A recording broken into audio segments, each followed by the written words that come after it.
कोली सोरील्या डोली र मुंबईच्या किनारी अगं मारतीन कोली हाणल्यान गोली ग चल जाऊ बाजारी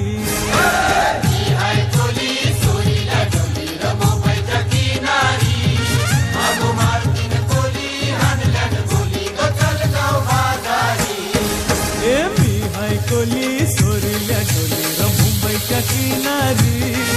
अगं मारतीन कोली हाणल्यान गोली ग चल जाऊ